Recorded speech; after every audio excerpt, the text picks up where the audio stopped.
Bom, retomamos a nossa conferência e da melhor forma possível. Vamos falar sobre superação na vida e no desporto. Esta conversa é moderada por Margarida Filipe, enfermeira gestora da ULSM, a quem peço para subir ao palco, por favor. Uma salva de palmas.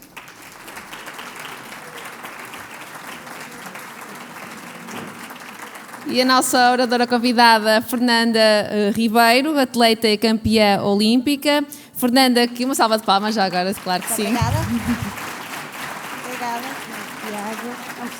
Fernanda Ribeiro, que aos 9 anos correu a meia maratona e ficou apenas a 4 segundos da conhecida Rosa Mota. A partir desse momento, vários foram os títulos de campeã que trouxe de campeonatos europeus e em 88 sagrou-se vice-campeã mundial. Fernanda é um exemplo de trabalho e de conquista. Apenas a consistência e coragem fizeram com que superasse os momentos mais difíceis da sua jornada profissional. E agora, a palavra é vossa. Muito obrigada. Obrigada. Eu penso que me estão a ouvir. Boa tarde a todos. Nasceu em Penafiel, a 23 de junho de 1969 e é uma das mais brilhantes atletas portuguesas de todos os tempos. Fernanda Ribeiro é a atleta portuguesa mais medalhada de sempre. No seu currículo constam títulos de campeã olímpica, campeã mundial, bicampeã da Europa e uma medalha de bronze nos Jogos Olímpicos, no conjunto de 12 medalhas em grandes competições internacionais, o que até hoje é recorde absoluto no atletismo português. Sendo assim uma das maiores referências portuguesas em corridas de fundo e meio fundo. Boa tarde, Fernanda. Boa tarde. É um privilégio poder conversar consigo durante estes próximos minutos e agradecia a sua disponibilidade para partilhar hoje connosco o que foi e o que é a sua experiência de vida no desporto, que é a profissão, se podemos chamar profissão, que elegeu. A Fernanda Ribeiro, como eu disse, é a atleta portuguesa mais medalhada de sempre, tendo começado muito cedo esse seu interesse pelo atletismo. Penso que aos 10 anos de idade já era cobiçada por vários clubes. Pode falar-nos um pouco dessa fase da sua vida, até à sua estreia nos Jogos Olímpicos de Seul em 1988, quando tinha apenas 19 anos de idade? Olá, boa tarde a todos. Obrigada pelo convite. Eu comecei a minha carreira com 9 anos. Eu sou de uma freguesia de Penafiel. Os meus pais não tinham muitas hipóteses de me dar um equipamento. E na altura o meu pai deu-me umas sapatilhas que custaram 200 escudos. Eu comecei a correr no dia 14 de abril de 1979, numa corridinha de Lousada, e logo na minha primeira competição eu fui segunda. Depois comecei a ganhar e já nem sei quantas vezes ganhei seguidas. Entretanto vim para o Futebol Clube do Porto com 12 anos. E fui o meu primeiro campeonato da Europa de Júniores, fui com 13 anos. Fui uma atleta excelente até Júnior, fui campeã da Europa, fui vice-campeã da Europa de Júniores e depois tive uma fase, fui aos Jogos Olímpicos em 1988, não era candidata a nada, foi sempre o meu sonho de criança ir aos Jogos Olímpicos. Desde criança me perguntavam se eu queria ser a Rosa Mota e eu dizia que queria ser melhor, porque era o meu sonho, eu também tinha o sonho de ser campeã olímpica. Em 88 não me chatearam muito porque foi os meus primeiros jogos, tinha 19 anos, já tinha ido a um campeonato da Europa em 1985 como júnior, mas em séniores, e tive uma carreira excelente até júnior. Depois passei por uma fase mais difícil. Pois, apesar da tenra idade, eu acho que sentiu muita pressão, né, em todos os jogos, sobretudo depois de ter sido vice-campeã mundial de júniores dos 3.000 metros, como referiu. Como se consegue lidar com a pressão nas grandes competições, com expectativas do próprio, dos outros e, sobretudo, de um país inteiro que tinha muitas expectativas? Eu sei que a Fernanda, como estava a referir, por volta dos 23 anos, depois de muitas críticas, até ponderou abandonar o atletismo. Como é que se consegue lidar tão jovem com estas expectativas de um país inteiro? É muito difícil, porque eu comecei a ser campeã nacional com 10 anos. Então, eu era a esperança, eu fiz uma meia maratona, que é um erro, com 11 anos, numa hora e 24, que foram 21 quilómetros. Eu fiquei a 4 décimos da Rosa Mota, então toda a gente dizia muito bem. Quando as coisas começam a correr mal, nós começamos a sentir um caixão à porta. Todos os dias eu ia ler o jornal e estavam a dizer que eu tinha acabado, porque treinava muito como criança, porque estava dopada. E então isso é muito difícil. E eu consegui passar isso com a ajuda da família, com a ajuda dos amigos, que foram muito importantes, até que cheguei aos Jogos de 1992. Eu não era candidata a nada, havia vários candidatos, mas como não houve medalhas, foi os Jogos que não houve medalhas olímpicas, o Presidente da Federação resolveu atacar alguém e atacou-me a mim e uma lançadora. Então, nesse momento, eu pensei em acabar com a carreira, disse que nunca mais corria, foi muito difícil para mim mesmo. Mas quando cheguei a Portugal, a minha mãe foi a pessoa que foi sempre contra eu correr quando eu era criança, porque achava que eu não tinha uma alimentação em condições, porque eu era muito magrinha, mas depois foi a pessoa mais importante na minha carreira. E quando eu cheguei a Portugal, os Jogos tinham sido em Barcelona, e disse: eu não quero correr mais, eu já estou cheia de ouvir dizer que eu morri, que eu treinei muito, que eu já nunca mais sou atleta. A minha mãe dizia: mas tu não querias ser campeã olímpica? E eu sim. Então a minha mãe lá me deu a volta, o meu treinador também, o meu treinador sempre foi muito importante na minha carreira.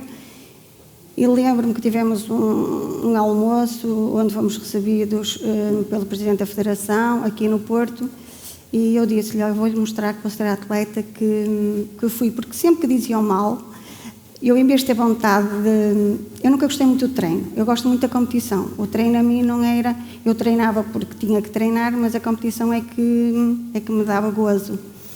E eu disse: eu vou-lhe mostrar que vou voltar a ser a atleta que fui, porque eu sabia que não treinava muito, porque nunca gostei, eu sabia que nunca me tinha dopado, eu sabia quem eu era e sabia que podia chegar mais longe.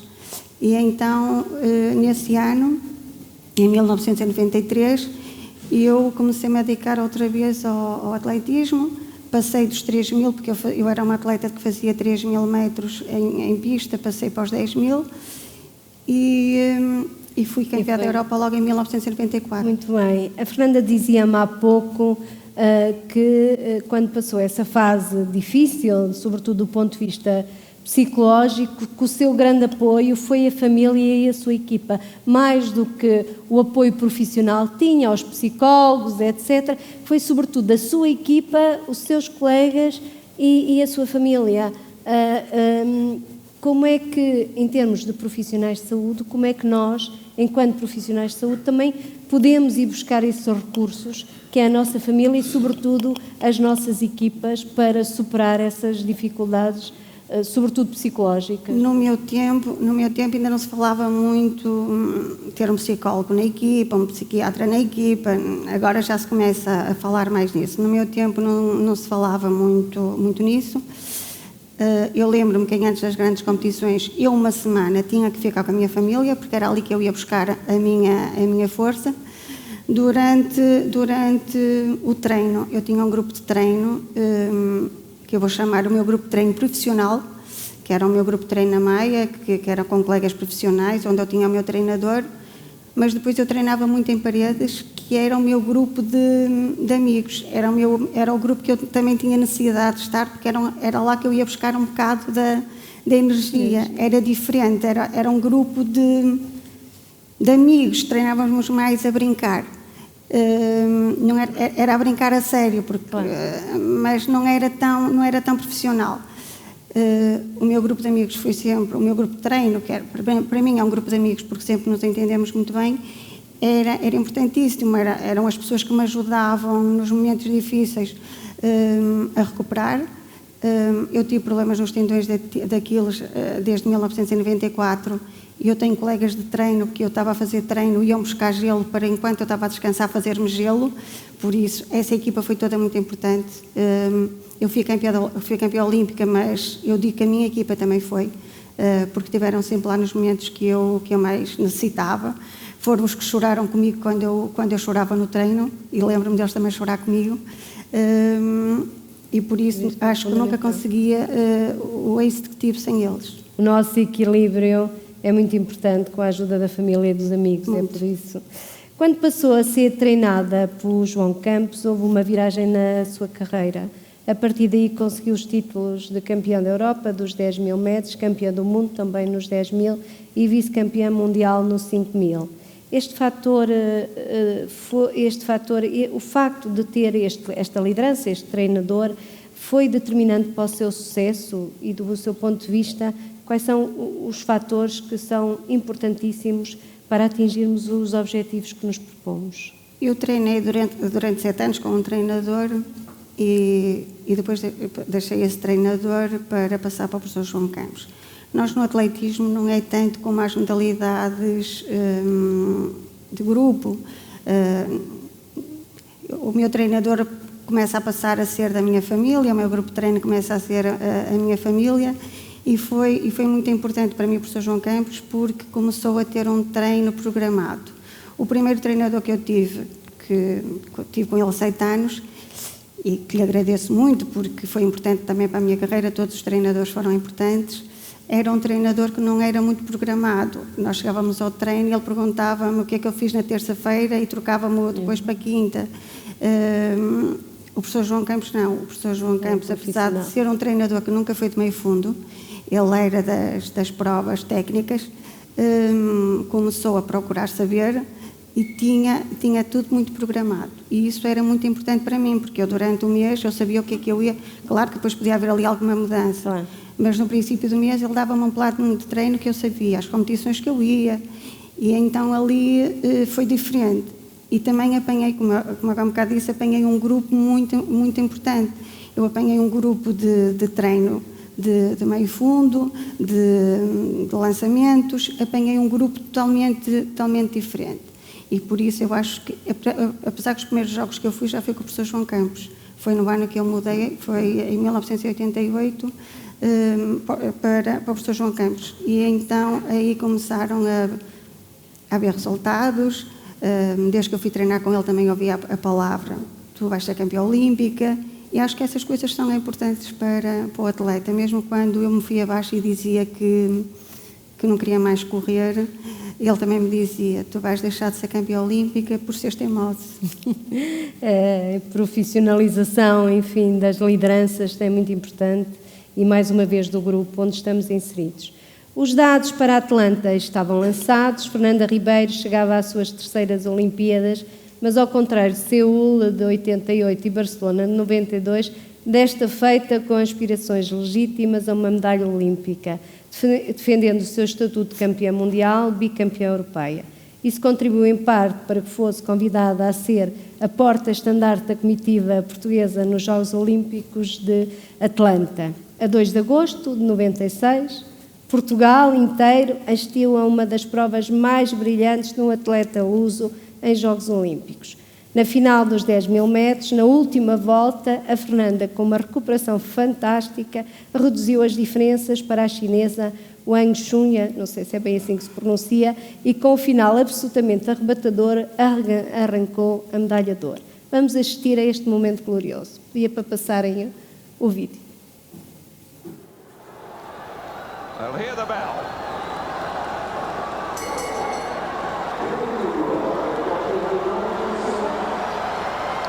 Wang Yangxia leading. Ribeiro, the world champion, in 2nd place. Tulu 3rd at the moment, but the reigning champion been overtaken by her teammate Wami, but she's resisted that, she fought it off, and the battle on now. But Wang Yangxia going for her 2nd gold medal in these games. Ribeiro got dropped momentarily, but she's coming back, and she's getting closer, but that's a big gap at this stage. And Ribeiro's come alive again. Can she do it? Wang Yangxia, the world record holder. Ribeiro, the world champion, comes through on the inside. Ribeiro wins it. Poor Portugal. And in third place, Wami. Obrigada. What a tremendous last lap. And now, the European champion, the world champion, becomes the Olympic champion. Tudo levava a crer que a atleta chinesa ia arrecadar o ouro. Como é que na última volta conseguiu não só ultrapassar a potencial candidata, como estabelecer um novo recorde olímpico, 31:01:63. É preciso ter muita perna para fazer 10 km em cerca de 30 minutos. 1995 já foi muito complicado para mim. Como eu disse, eu a partir de 94 comecei a ter problemas nos tendões de Aquiles. Em 95, no mês de março, tive um médico que me pôs gesso numa perna. E eu pensei que já não ia ao Campeonato do Mundo, mesmo assim fui ao Campeonato do Mundo, fui campeã do mundo e vice-campeã do mundo. Em 96, eu nunca fiz estágios no estrangeiro, nunca fiz altitude, mas em 96 eu apostei tudo porque eram os jogos que eu podia ganhar. A responsabilidade era maior porque tinha sido campeã do mundo. E então resolvi ir para Manaus de 96, que não é de agora, não tinha nada. Eu fui para Manaus por causa da umidade e do calor. E no meu último treino de Manaus, eu estive lá 15 dias, no último treino de Manaus, eu tive uma dor muito mais forte no tendão de Aquiles, não conseguia acabar o treino, estava sentada a chorar. O médico foi ver e disse que eu nunca mais corria na vida, deu a minha carreira como terminada. Isso mais ou menos em abril. Eu vim para o Porto a chorar, a dizer, pronto, lá foi o meu sonho, ainda não tinha sido campeã olímpica, lá foi o meu sonho. Tive um médico que para mim também foi muito importante, que agora está na seleção de futebol, que foi o Dr. Paulo Becker, que esteve comigo, foi o médico que foi comigo, mas não foi esse que me deu a carreira como terminada. Viu-me a chorar, disse, eu vou contigo para o Porto. Tinha o fisioterapeuta que foi comigo também, que era do Algarve, também disse que vinha comigo para o Porto. Mas depois de ouvir uma palavra a dizer, acabaste como atleta, nunca mais corres porque esse tendão não te vai deixar, não é fácil mudar o chip. Então eu vim para o Porto com a carreira como terminada. Eu tive 20 anos no Futebol Clube do Porto. Depois de ganharmos medalhas, até em antes não, são as modalidades amadoras, são um bocadinho pobres. Mas depois de ganhar medalhas, eu comecei a ser tratada pelo Departamento Médico do Futebol Clube do Porto, onde estava lá um enfermeiro, massagista, que era o Rodolfo Moura, e eu já era tratada por ele antes de ir para o Brasil para estágio. Então eu fui lá informá-lo que ia acabar a minha carreira, porque o médico disse que eu nunca mais corria, eu tinha dores horríveis no tendão de Aquiles, e a partir do dia que eu fui ao Futebol Clube do Porto, e disse que ia acabar a minha carreira, ele disse que eu estava tola e que eu ia ser campeã olímpica. E eu acho que foi das pessoas mais importantes. Eu também tenho um massagista que é russo, é meu massagista desde 1993 até hoje. E então eu comecei a acreditar outra vez. Por isso mesmo, um bocado disse que os meus colegas foram importantes, porque eu fazia muitos treinos com dores, fazia gelo a meio do treino, e é sempre um medo, porque eu de abril até 2 de agosto de 1996, sempre que eu tinha uma dor muito maior, eu dizia, acabou. Mas depois nós também temos as nossas... Eu, por exemplo, eu deitava muitas vezes na cama sozinha, porque eu ficava muito tempo fora dos hotéis, e eu fechava os olhos e eu dizia, esta dor vai sair. Eu tentava treinar por mim mesma, dizer, esta dor vai passar, eu vou aguentar, e foi assim que eu consegui. Eu posso dizer que em 1996 toda a gente viu a chegar ali, toda a gente me viu muito contente. Quando se ganha dá-se 2, 3 voltas, porque a dor não é tanta, mas depois já não cheguei pelo meu pé à aldeia olímpica, eu depois deixei de andar. Realmente é uma superação incrível. Primeiro, enfim, ainda bem que há médicos que se enganam, e ainda bem que não acreditou naquilo, e ainda bem que nos deu esta felicidade a todos os portugueses de ter, enfim, apesar da dor, da dificuldade, de tudo isso que nos relatou, mas para nós, portugueses, eu lembro perfeitamente desse dia, estávamos a assistir, foi glorioso e foi magnífico, e obrigada por isso. Imagino que durante toda a sua carreira de atleta, para manter, enfim, a sua forma física e psicológica, necessitou de vários recursos, como acabou de dizer, o apoio do seu massagista, do seu fisioterapeuta, do médico que tinha depois no Futebol Clube do Porto, mas, sobretudo, necessitou muitos recursos internos, não é? Muito. Porque o exemplo que nos deu aqui foi que foi preciso ter uma capacidade muito grande de superação e que muitas vezes nós vemos isso nos nossos doentes, ou seja, por muito que haja intervenção dos profissionais de saúde, se os doentes não tiverem essa capacidade de ultrapassar as dificuldades e de serem positivos e olharem de maneira positiva, é muito mais difícil superar isso. Mas imagino que ainda hoje mantém alguma atividade física, que sei que mantém, comentámos há pouco que treina, corre todos os dias, quase todos os dias, e por isso que terá também, continua a ter com certeza algum acompanhamento também de profissionais de saúde. Eu continuo a correr pelo prazer de correr, porque quando acabei a minha carreira, eu acabo a minha carreira por lesão, não do tendão daqueles, mas porque rasguei um dedo. Corri um ano com uma ruptura. Muitas vezes é bom uma pessoa ter muita força e aguentar a dor, outras vezes é muito mau, não é? Claro.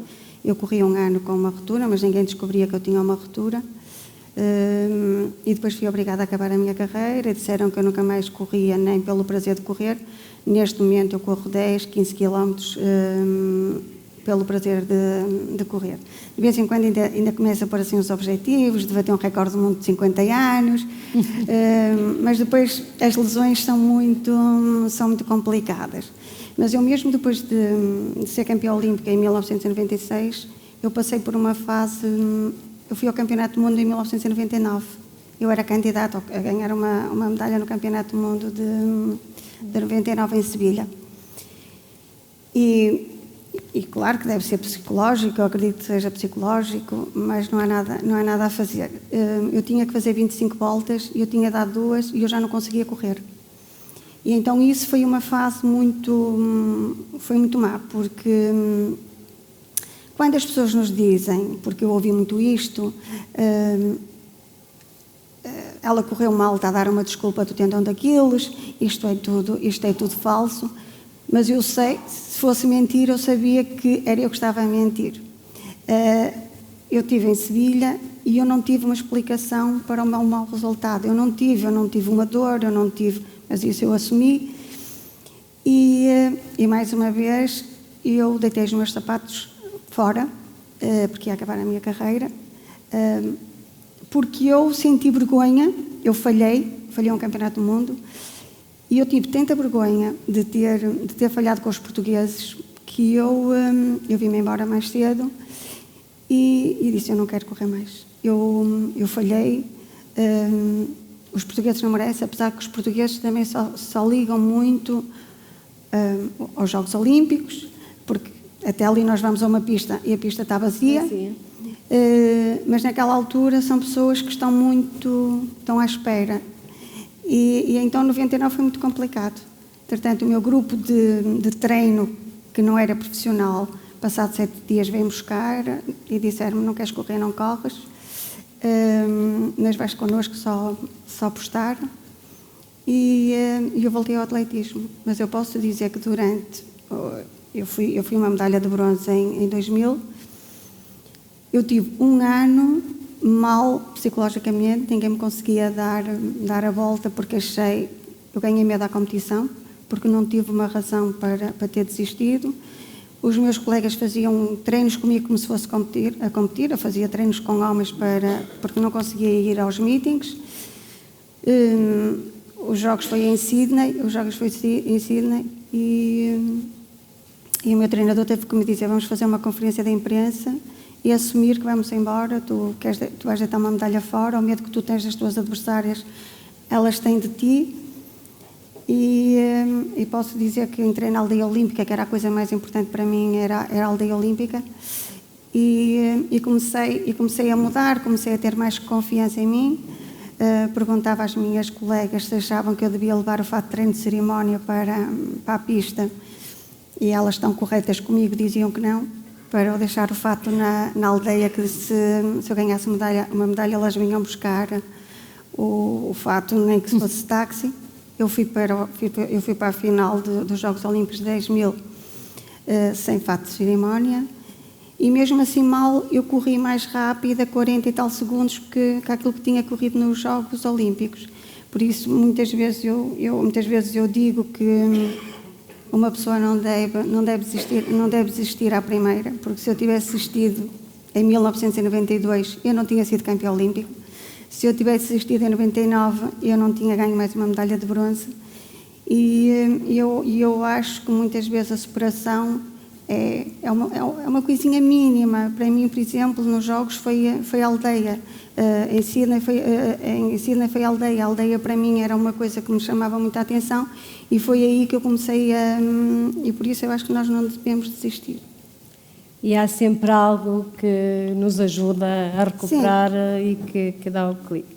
Hoje em dia, a vida de um atleta de alta competição, como é o caso da Fernanda, a vida, enfim, profissional, normalmente é muito curta, apesar da Fernanda já tinha 40...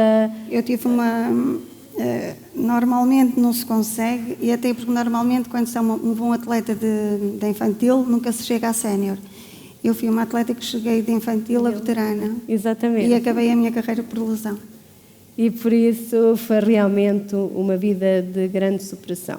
Hoje em dia, também conversamos, continua sempre muito ocupada, tem alguns projetos, quer partilhar um bocadinho isso connosco, que lhe deixa até pouco tempo para aquilo que também gostava mais, o acompanhamento da família, etc. Eu quando acabei a minha carreira, eu muitas vezes dizia que gostava de trabalhar com crianças, não como treinadora, porque aquilo que eu treinei, aquilo que eu sofri, eu não consigo passar para um atleta, porque eu sei aquilo que passei e sei aquilo que sofri. Mas gostava de trabalhar com as crianças. E então toda a gente me dizia que devia abrir uma academia. Eu dizia que não, porque eu estou na Maia e já havia lá um clube na Maia. Mas tanto me disseram que eu abri. E então eu tenho uma academia na Maia, tenho 80 e tal crianças, mais não sei quantas pessoas até aos 70 e tal anos, e passo muito tempo com eles. Fora isso, tenho as escolas que eu vou, agora estou aqui, agora saio daqui e vou já para o Algarve, que tenho que lá estar amanhã de manhã, e então não tenho muito tempo para mim. Aquilo que muitas vezes eu sinto é que eu passei muito tempo fora de casa, porque quando se é atleta de alta competição, muitas vezes saímos do Japão e vamos diretas para a Suíça e andamos... E passei muito pouco com os meus pais. E os meus pais neste momento têm 87 anos. E muitas vezes eu começo a achar que estou muito pouco tempo com eles. Mas também me custa muito dizer não às pessoas que me convidam, porque se me convidam é porque gostam de mim. E então muitas vezes é uma guerra interior. Muito bem, obrigada Fernanda por ter estado aqui connosco. E por, enfim, nos ter dado essas alegrias todas ao longo da sua vida. Obrigada mais uma vez. Muito obrigada.